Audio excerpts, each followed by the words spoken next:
તો ભારત એ દુનિયામાં સૌથી વધારે ડુંગળી પકવતો દેશ છે। દુનિયાના કેટલાય દેશોમાં ડુંગળીની નિકાસ આપણે કરીએ છીએ। ભારતમાં વાર્ષિક સરેરાશ 2.5 થી 3 કરોડ ડુંગળીનું ઉત્પાદન થાય છે અને દુનિયાભરમાં ભારતની ડુંગળી એના તીખાશવાળા સ્વાદ માટે જાણીતી છે।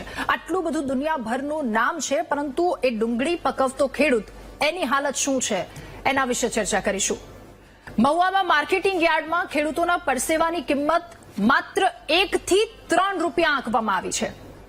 એવું કહેવું ખોટું નહીં ગણાય, કારણ કે મહુવા માર્કેટિંગ યાર્ડમાં ડુંગળી 1 રૂપિયા કિલો વેચાઈ રહી છે। તમે વિચાર કરો, કોઈ બિઝનેસ સ્ટાર્ટ કરવો અથવા તો ખેડૂતો દ્વારા જે કામ કરવામાં આવી રહ્યું છે, તમને નફા રૂપે અથવા તો વળતર રૂપે માત્ર 1 રૂપિયો મળે તો આ હાલત ખેડૂતોની છે। ડુંગળીના ભાવ પ્રતિ કિલો માત્ર 1 રૂપિયાથી 3 રૂપિયા સુધી મળતા ખેડૂતોની સ્થિતિ કફોડી થઈ છે। ડુંગળીનો પ્રતિ મણનો ભાવ એપીએમસી મહુવામાં સાવ તળિયે જોવા મળ્યો। ભાવનગર જિલ્લાના મહુવા માર્કેટિંગ યાર્ડમાં વર્ષ દરમિયાન લાલ અને સફેદ ડુંગળીની આવક વિશેષ પ્રમાણમાં નોંધાઈ છે। મહુવા માર્કેટિંગ યાર્ડમાં લાલ અને સફેદ ડુંગળીના ભાવમાં ભારે ઘટાડો થતા હવે ખેડૂતોની મુશ્કેલી વધી છે। આ યાર્ડમાં છેલ્લા 3 દિવસથી ડુંગળીના ભાવ 1 થી 3 રૂપિયા પ્રતિ કિલો છે। મોંઘા બિયારણ, મોંઘા ખાતર, મજૂરી સહિત ખેડૂતો રાત દિવસ એક કરી અને ડુંગળીનું વાવેતર કરે છે, પરંતુ એના ભાવ ઓચિંતા જ તળિયે જતા રહે છે। તેથી ખેડૂતો હાલ સરકાર પાસે સહાયની અપેક્ષા રાખી રહ્યા છે કે થોડી સહાય આપવામાં આવે, કારણ કે એક તો માવઠાનો માર, મહેનત, મજૂરી અને ઉપરથી આ પરિસ્થિતિ। મહુવા માર્કેટિંગ યાર્ડના સેક્રેટરીએ જણાવ્યું કે આ માર્કેટિંગ યાર્ડમાં સફેદ ડુંગળીના 20 થી 50 રૂપિયા સુધીના નબળા માલના ભાવ છે અને લાલ ડુંગળી કે જેની પણ આવી જ સ્થિતિ છે 20 થી 30 રૂપિયામાં શરૂ કરી શ્રેષ્ઠ ગુણવત્તાવાળો ડુંગળીનો 150 થી 250 રૂપિયા પ્રતિ કિલો મળી રહી છે। ડુંગળીનું વેચાણ કરવા આવેલા ખેડૂતોએ જણાવ્યું કે આ યાર્ડમાં ડુંગળીનો ભાવ 1 થી 3 રૂપિયા પ્રતિ કિલો છે, જે ખૂબ ઓછો છે, જેના કારણે મજૂરીનો ખર્ચ પણ નથી આવતો। આ ઉપરાંત મજૂરી તો ખરી, પણ ખાતર, પાણી, દવાનો ખર્ચ આ બધું બહુ ઊંચું છે અને એની સામે વળતર કેટલું મળે છે, જે ખેડૂતોની આ ચિંતા છે। મહુવા માર્કેટિંગ યાર્ડમાં ડુંગળી વેચવા માટે આવેલા ખેડૂતોની રોજબરોજ લાંબી લાઈનો લાગે છે, પરંતુ પડતર જ ન નીકળે અને ખેડૂતોને પાછા જવું પડે છે। ત્યારે સવાલ થાય છે કે ડુંગળી પકવતા ખેડૂતોને કોઈ સાંભળનારું છે? મહત્વની વાત એ પણ કે 1 રૂપિયા કિલોના ભાવે ડુંગળી વેચવાની ખેડૂતોને ફરજ કેમ પડી રહી છે? દર વર્ષે ડુંગળી પકવતા ખેડૂતોની સ્થિતિ કેમ નથી બદલાતી? ખેડૂતની પરિસ્થિતિ અહીંયા આવીને કેમ ઊભી રહી જાય છે અને ડુંગળીના સારા ભાવ મળે એ માટે હવે શું કરી શકાય? ત્યારે ડુંગળીના ભાવ સાવ તળિયે જતા રહ્યા છે। આ પ્રકારની પરિસ્થિતિ, આ કફોડી સ્થિતિમાં આવીને ખેડૂત ઉભો છે, ત્યારે એની વ્યથા શું છે એના પર ચર્ચા કરીશું મહામંથનના આ બીજા મુદ્દામાં।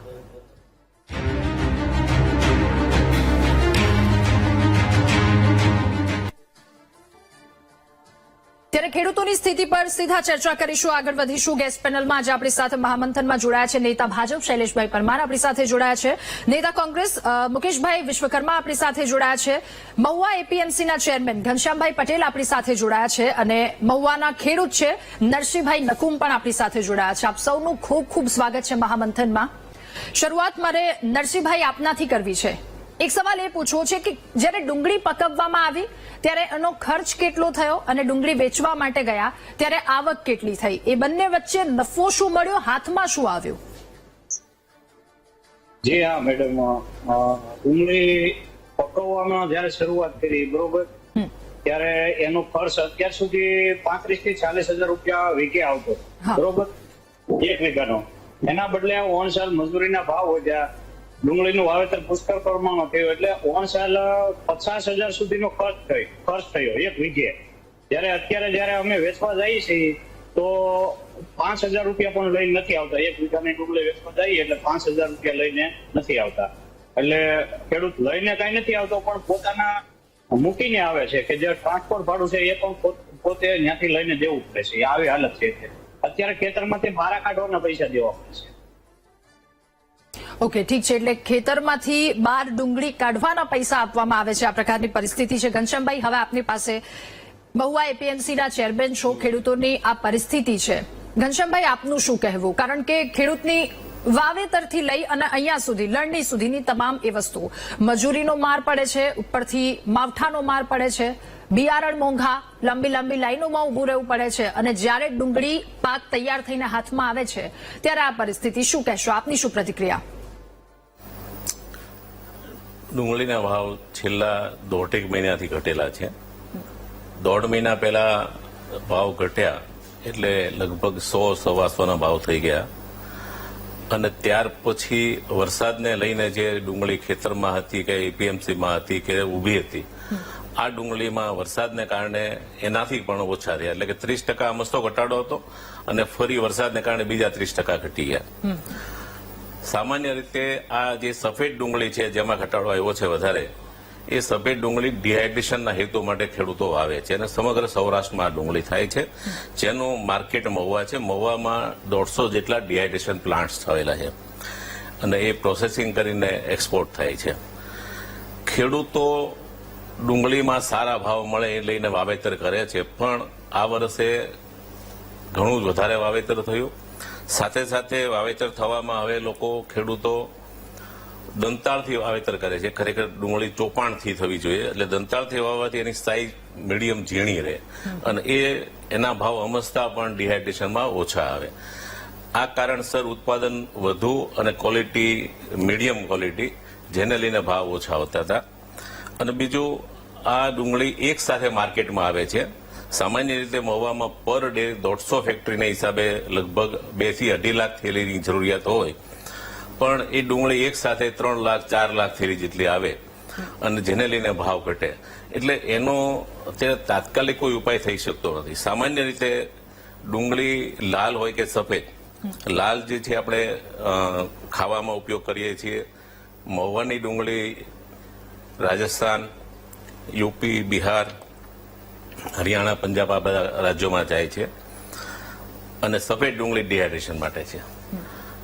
ડુંગળીનો સામાન્ય રીતે ભાવ, લાલ ડુંગળી છે એ હોળી સુધીના ભાવ સારા રહેતા હોય છે અને હોળી પછી સામાન્ય રીતે ઘટતા હોય છે. છેલ્લા 20 વર્ષના અનુભવથી હું ખેડૂતોને સમજાવતો કે લાલ ડુંગળી તમારે વાવેતર કરવું હોય તો હોળી પહેલા માર્કેટમાં આવી જવી જોઈએ, કારણ કે હોળી પછી જે ડુંગળી રાજસ્થાનની હલકી નીકળે છે કે જે ડેસ્ટિનેશન એનું દિલ્હી કે પંજાબ હોય ત્યાં બહુ સસ્તા ભાડામાં પહોંચી જાય, એટલે આપણી હલકી ડુંગળીના ત્યાં ભાવ ના મળે, આપણો ખર્ચો જ એટલો વધી જાય. એટલે આટલા વર્ષો પછી ખેડૂતોને એ બાબતમાં એની જાગૃતિ આવી અને એની સ્વરૂપે આ વર્ષે હોળી પછીથી લાલ ડુંગળીની ફક્ત આવક 10-15 હજાર થેલી થઈ ગઈ અને એના ભાવ ઘટી ગયા. પણ સફેદ ડુંગળી જે ડિહાઇડ્રેશન માટે છે એના એક સાથે આવવાથી અને મીડિયમ ડુંગળી હોવાથી ભાવ ઘટી ગયા અને ઉપરથી વરસાદનો માર પડ્યો. આ બધા ડુંગળીના પ્રશ્નો માટે લગભગ 2021માં મેં મોદી સાહેબને એક લેટર લખ્યો હતો કે ડુંગળી નીતિ બનાવવી જોઈએ. કાયમી આ પ્રશ્ન ઉભો થતો હોય તો અમુક પોઈન્ટ્સ, અમુક મુદ્દા લખીને મેં જણાવ્યું હતું, એમને રજૂઆત કરી હતી, ફરીવાર રિપીટ પણ કરી. અને ખરેખર જ્યાં સુધી ડુંગળીની નીતિ બનાવવામાં ના આવે ત્યાં સુધી આપણે ડુંગળીના ભાવને કંટ્રોલ ના કરે. જોકે કંટ્રોલ પણ મર્યાદિત રીતે થઈ શકે, સંપૂર્ણ કંટ્રોલ થાય એવી આ ચીજ નથી. આપણે કોઈ પણ જણસી કપાસ હોય, અનાજ હોય કે કઠોળ હોય, ઇવન બટેટા સાથે પણ ડુંગળીને સરખાવી ના શકીએ.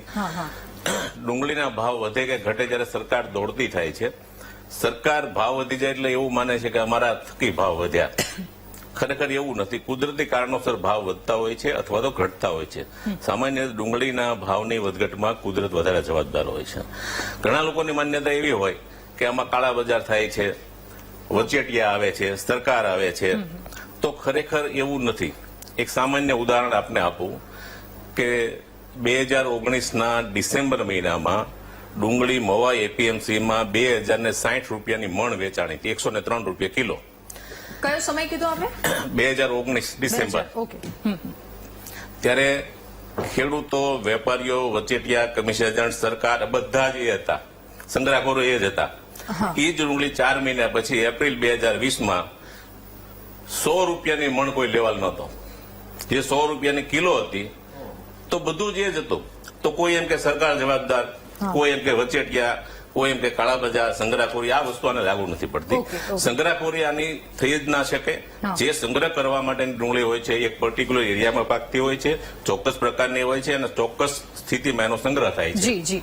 આ Okay. વર્ષે એ સંગ્રહની ડુંગળીને પણ વરસાદથી નુકસાન થયું છે. ઠીક છે, હું આવું આપની પાસે, પરંતુ મુકેશભાઈ, હવે આપની પાસે આ પ્રકારની પરિસ્થિતિ છે ખેડૂતોની, અને આ બધી વસ્તુ તો ખરી, મોંઘવારી, બિયારણ મોંઘા છે, લાઈનમાં ઉભું રહેવું પડે, બધી વસ્તુ ઉપરથી માવઠાનો માર ખેડૂતોને આ વખતે લાગી ગયો.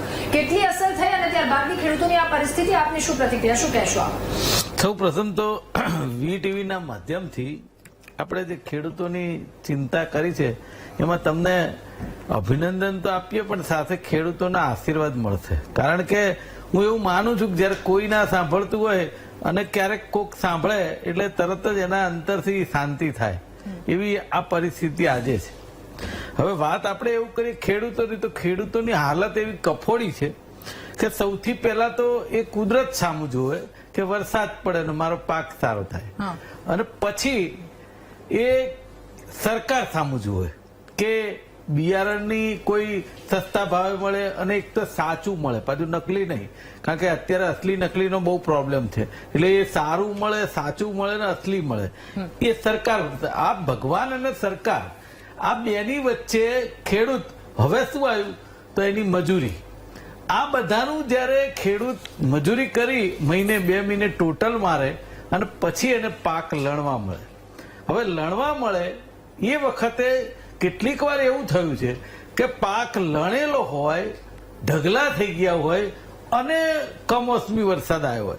તો હું એવું માનું છું કે હવે જે યુગ છે, આપણા લોકલાડીલા પ્રધાનમંત્રી તો ડિજિટલ યુગની વાત કરે છે, તો આગાહી એટલી બધી થાય. આપણા અંબાલાલ કાકા કેટલી બધી આગાહી કરે અને એમાં ખબર પડી જાય મને, શૈલેષભાઈને, પછી ઘનશ્યામભાઈ, બધાને કે ભાઈ પરમ દિવસે તો વરસાદ આવશે જ.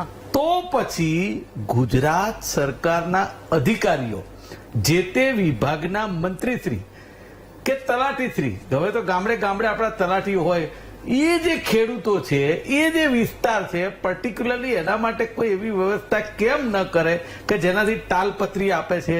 અત્યારે આ બધી વ્યવસ્થાઓ મને લાગે છે કે એવી રીતે થાય, તો એ કેમ નથી કરતા? આ એક સવાલ છે. હવે વાત આપણે કરી છે ડુંગળીની, તો મેં જનરલ વાત કરી અત્યાર સુધી, પણ જે ડુંગળીની વાત છે ને એની અંદર પણ હું એવું માનું છું કે 1 થી 3 રૂપિયાના ભાવે અત્યારે ડુંગળી વેચાય છે.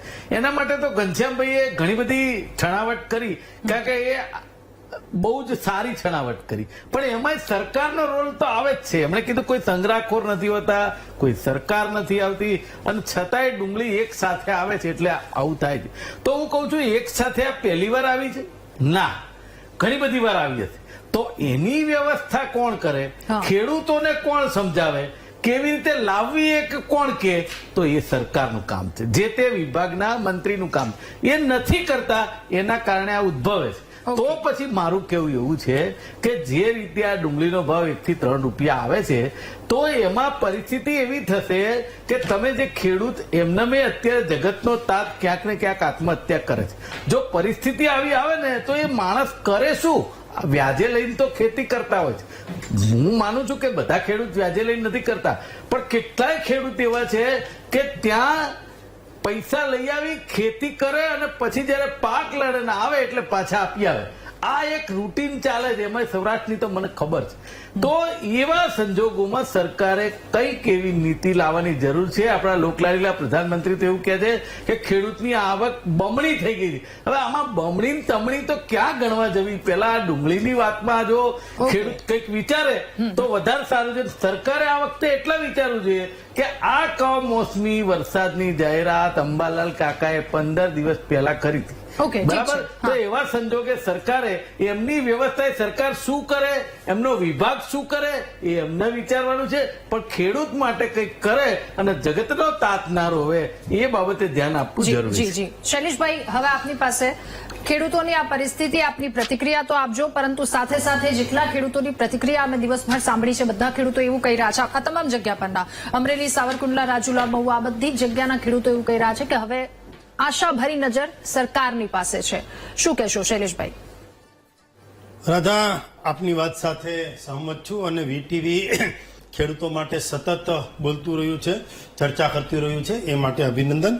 ડુંગળી પકવતા ખેડૂતો જે છે એ કે અમારા વિસ્તારની જે ડુંગળી છે ને ખાસ કરીને મહુવા, જસદણ, ગોંડલ, ધોરાજી હાપા, જામનગર આ બધી જગ્યાએ જે ડુંગળી થાય છે એ ડુંગળી આપણી જે લાલ અને સફેદ થાય છે. 3 પ્રકારની ડુંગળી હોય છે, લાલ, સફેદ અને પીળી.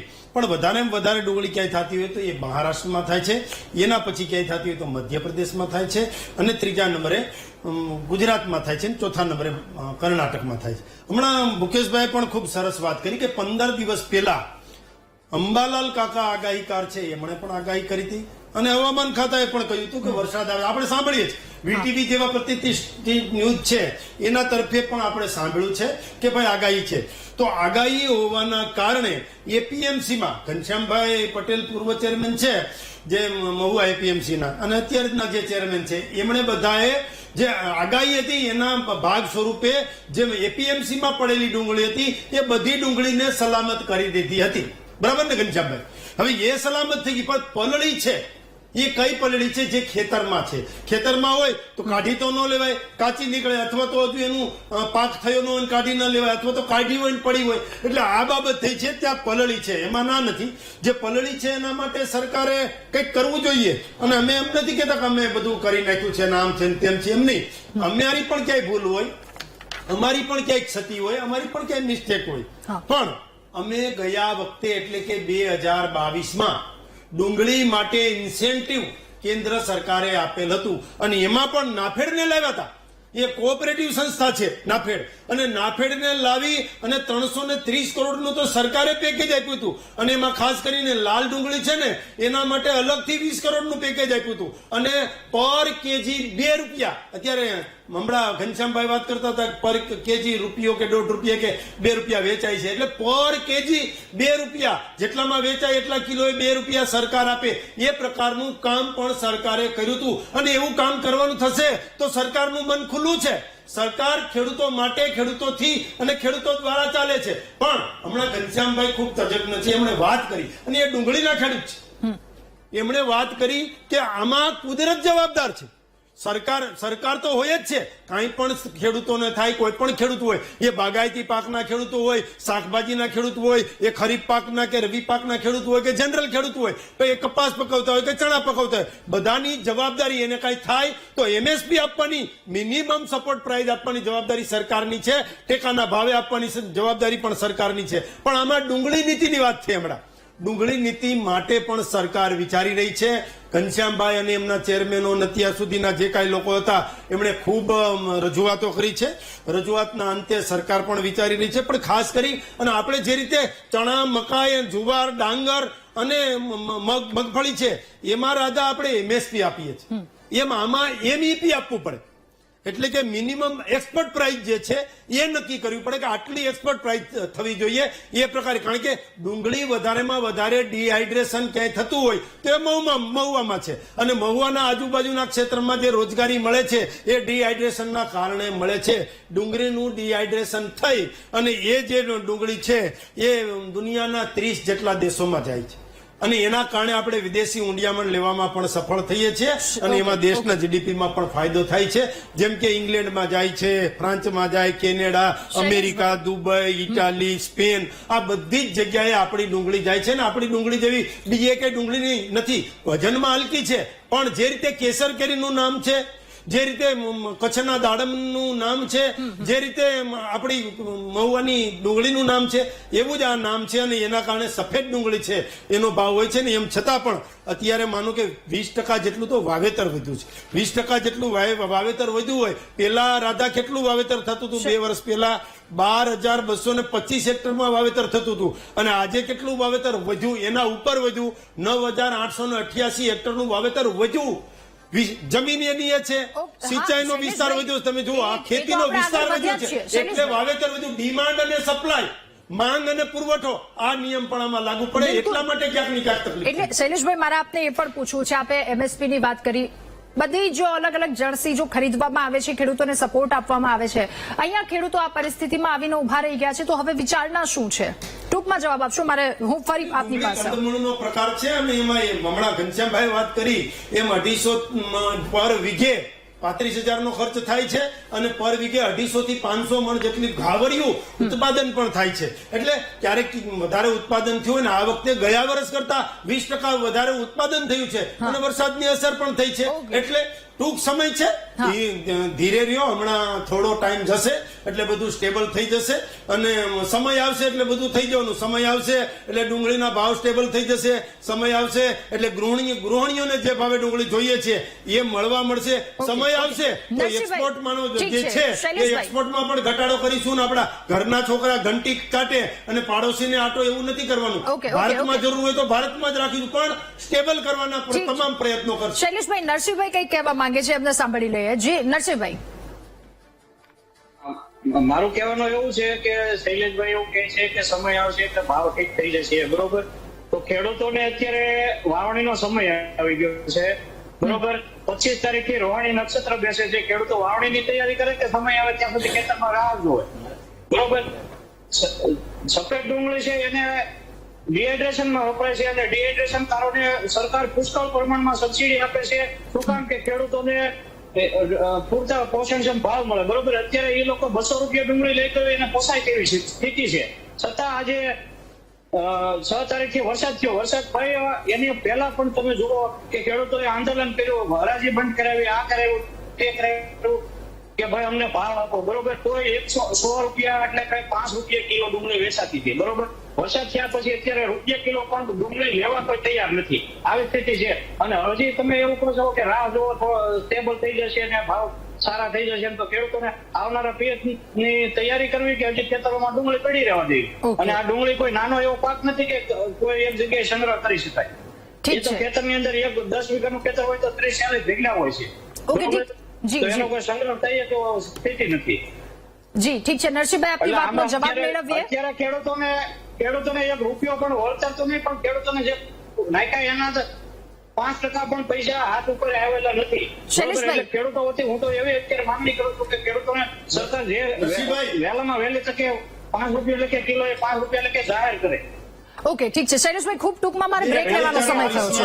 પર કેજી 2 રૂપિયા જાહેર કર્યા હતા, નાફેડને ખરીદી મોકલ્યા હતા, એટલે નાફેડે ખરીદી કરી પછી ઓપન બજારમાં ભાવ વધી પણ ગયા હતા.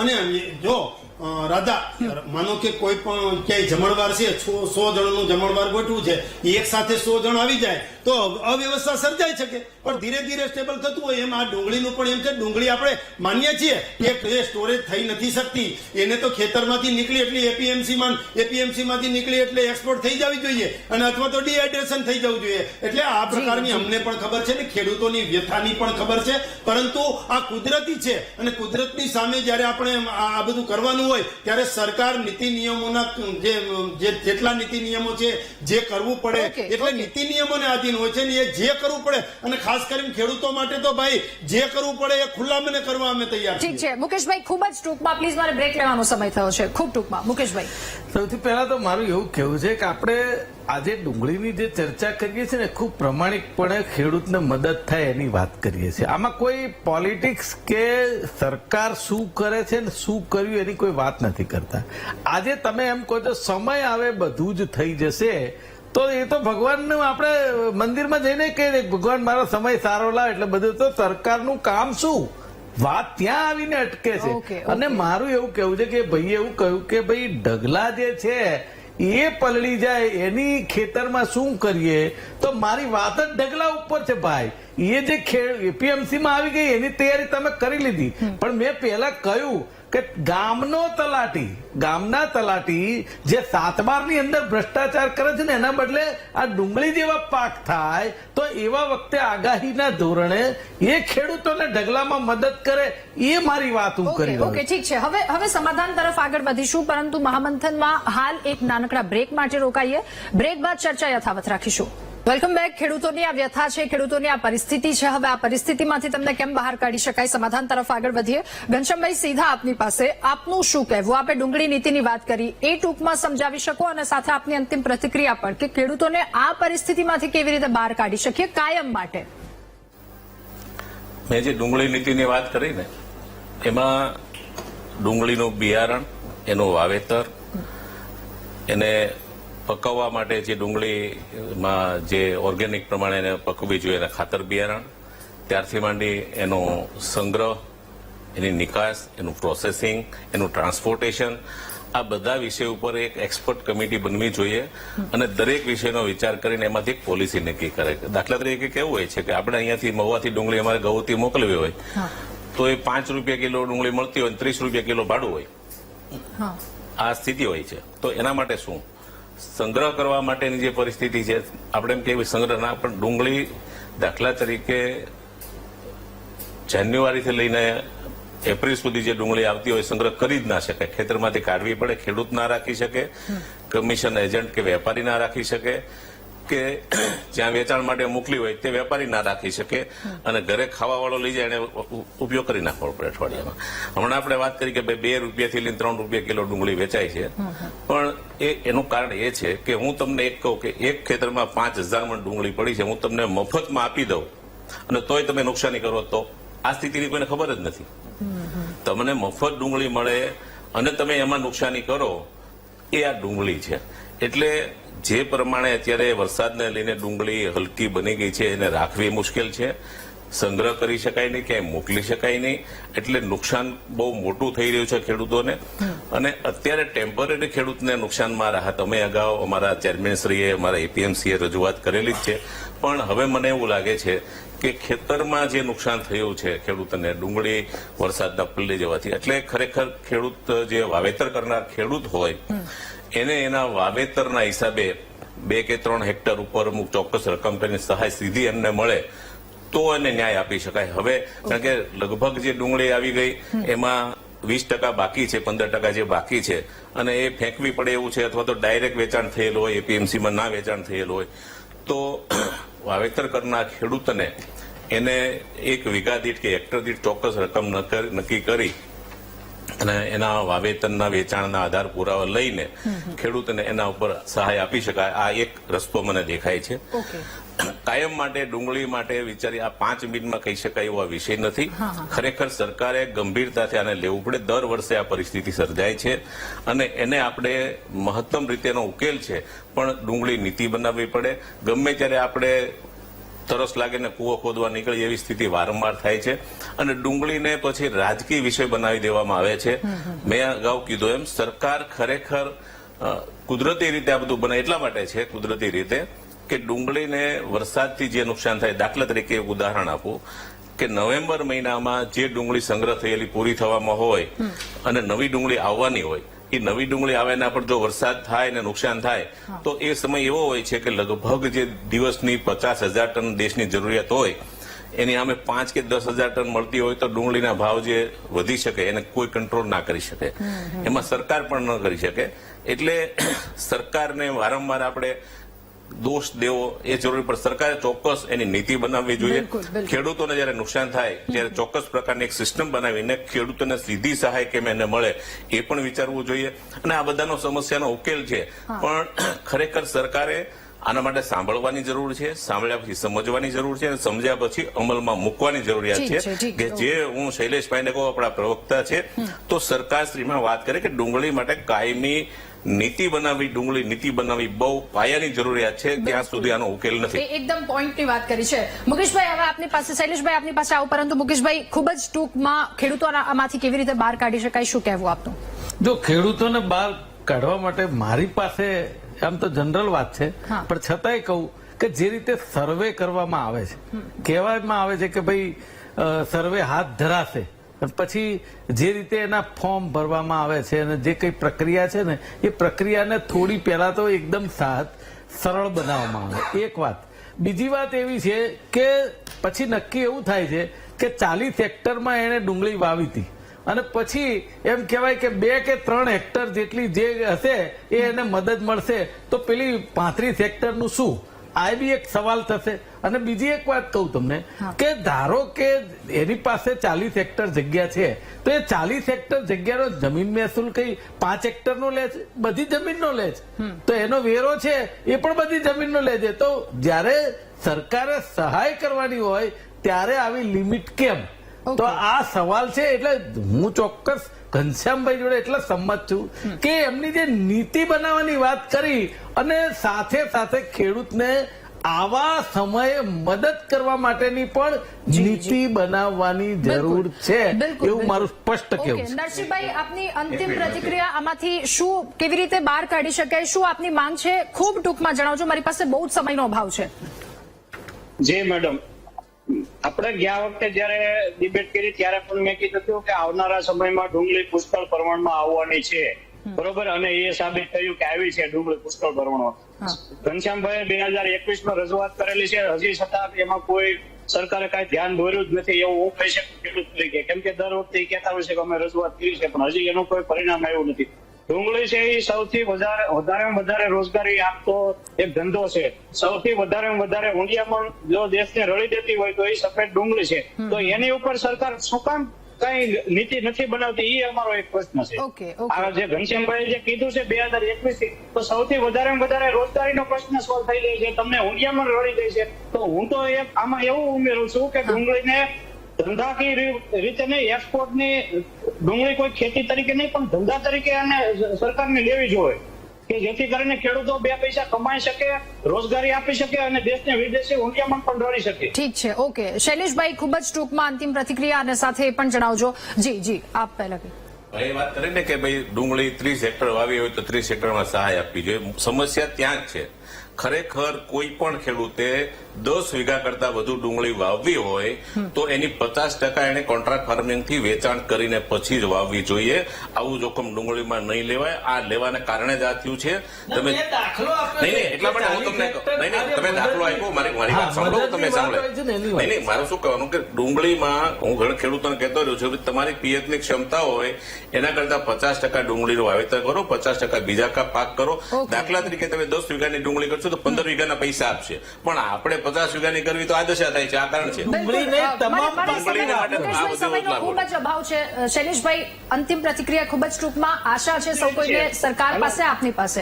મુકેશભાઈ અને ઘનશ્યામભાઈ એ બંને વાત કરી એમાં સંપૂર્ણપણે હું સહમત છું. સરકારનું મન ખુલ્લું છે અને ડુંગળી માટેની નીતિ બનાવવાની થશે, એમઈપી આપવાનું થશે અથવા તો ડુંગળી માટે કઈ ઇન્સેન્ટિવ આપવાનું થશે અથવા તો કોઓપરેટિવ સેક્ટર, જે રીતે આપણે પેલા કોઓપરેટિવ સેક્ટર અલગ નહોતું અને અમિતભાઈ શાહ એમના મિનિસ્ટર છે અને અત્યારે અલગ કર્યું છે, એ રીતે માનો કે સીસીઆઈ છે, કોટન કોર્પોરેશન ઓફ ઇન્ડિયા, એટલે કોટનું કપાસ માટે જુદું છે, એ રીતે ડુંગળી માટે પણ કંઈક કરવું જોઈએ. એમાં અમે સહમત છીએ અને એનડીઆરએફ ની એસડીઆરએફ છે ને મુકેશભાઈ, એમાં જે 35% આપણે સહાય આપીએ છીએ. તમારા વખતમાં 50% નુકસાન જાય ને તો ત્યારે સહાય અપાતી હતી, એટલે એ વાત નહીં કરતા, અત્યારે જે અપાય છે બરાબર. 30 વર્ષથી સરકાર છે તો હજી એની એ જ વાતો કર્યા કરે, મને ખબર નથી પડતી. આપ સૌનો આભાર મહામંથનમાં અમારી સાથે જોડાવા બદલ, આ મુદ્દા પર ચર્ચા કરવા બદલ. તો ખૂબ મહત્વની વાત કહેવામાં આવી ડુંગળીની નીતિને લઈને. એક કમિટી બનાવવામાં આવે અને આ જે આખી વાત છે કે ક્યાં નુકસાન થઈ રહ્યું છે, ક્યાં ખૂટી રહ્યું છે અને ત્યાં શું ઘટતું કરવું જોઈએ એના પર ચર્ચા કરી મહામંથનમાં. હાલ બસ આટલું જ. વધુ સમાચાર અપડેટ્સ માટે આપ ડાઉનલોડ કરો VTV ન્યૂઝની એપ્લિકેશન. નમસ્કાર.